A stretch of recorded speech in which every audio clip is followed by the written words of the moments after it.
challenge that a lot of companies face today is that they're just not interesting. They're good, really good, but they're just not interesting. Good morning, everybody. Today, Ruby and myself are discussing the impacts of what happens to businesses when they're not interesting, when they don't make themselves interesting. They're really good at what they do. They know what they're doing. They add a ton of value to their clients, but they're not interesting. They're not educating. They're not helpful. They're just not interesting. As I've said in previous videos, and many smart people before me have said, they're not remarkable. There's nothing remarkable about them. So what happens when you're not remarkable? Doesn't mean you're not good. You're just not remarkable. So how does that impact what companies need to think about or do? And so the thesis that I'm bringing up here is that being remarkable is essential. Otherwise, it's incumbent upon your customers to sell your stuff. That's why word of mouth and referral becomes so important to so many companies, because it doesn't mean you're not good. You're really good, but you're not interesting. And so how do we help companies think differently about being interesting? What is it that they need to see from a modeling perspective that helps them decide that being interesting is really important? Well, it's very simple. If you are not remarkable, if you are not interesting, then you are everybody else. You are the same as everybody else. You do the same things as everybody else. You are the same as everybody else because you're not remarkable. So the challenge on this very wet weekend today is to help you think differently about being remarkable. So some of that is branding, sure. Some of that is how you communicate. Some of that is the choices of channels and tools with which you communicate, including your marketing and your sales. And then what is it that you need to do differently? Doesn't mean you have to be funny.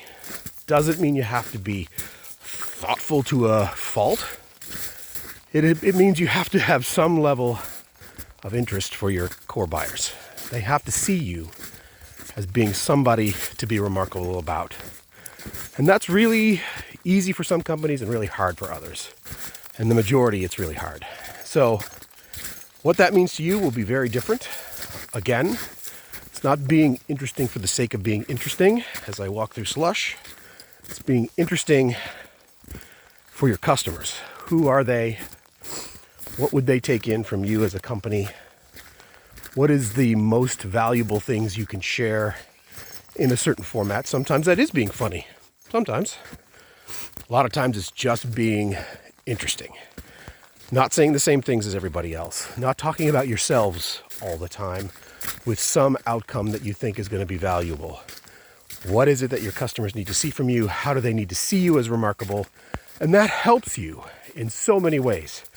Yes, you're going to take those referrals and word of mouth discussions from customers. That is GOLD gold. But that is not your only path. So if you become remarkable, if you become interesting, suddenly that conversation gets a little bit easier because now you are worth talking about. If you're not worth talking about, you are the same as everybody else. Let's be very frank. All right, enough for today. Ruby's wet, wants to go home. Be remarkable. Be interesting.